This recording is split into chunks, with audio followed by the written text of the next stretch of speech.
Have you ever seen this weird bug on a PSP where it says you can't update past version 9.90? At first I thought, wait, 9.90? That doesn't even exist. After years of repairing and modding PSPs, this was a first for me, and it turns out it's just a pretty rare issue that only shows up on jailbroken systems running outdated custom firmware.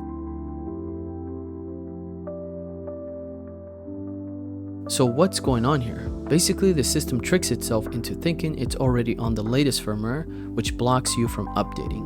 Luckily, the fix is super straightforward. We just need to change that fake 9.90 version back to a real firmware number behind the scenes. I'm Robles Jr., and on this channel, I deep dive into everything PSP and PS Vita.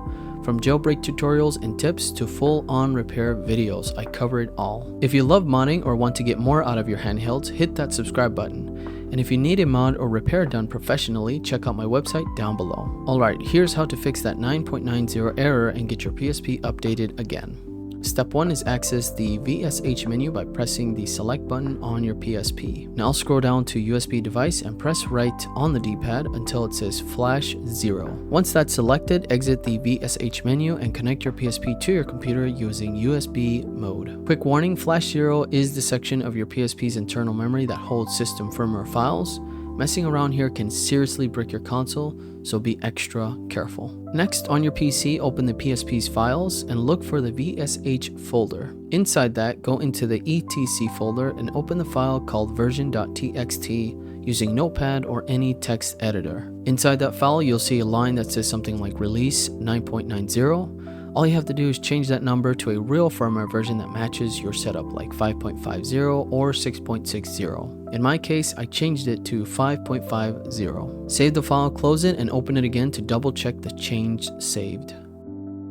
Now go back to your PSP, run your firmware update file, and this time it should install normally without blocking you.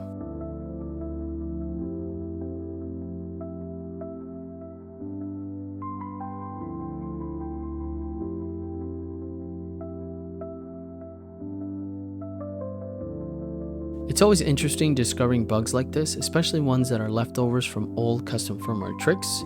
What's cool is that you can get to see how deep the PSP modding scene goes. People literally spoof firmware versions just to get around update checks. Fixing something like this isn't just about patching a glitch, it's about understanding how these systems work under the hood. And once you unlock that knowledge, you feel more connected to your console, like you're giving it a second life. And that's it, your PSP should now be free from that weird 9.90 bug and ready to update like normal. If this video helped you out, do me a favor and hit the like button.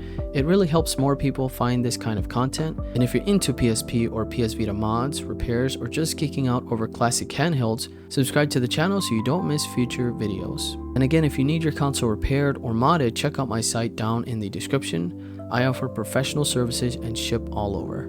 Thank you so much for watching. I'm Robles Jr., and I'll catch you on the next one. Peace.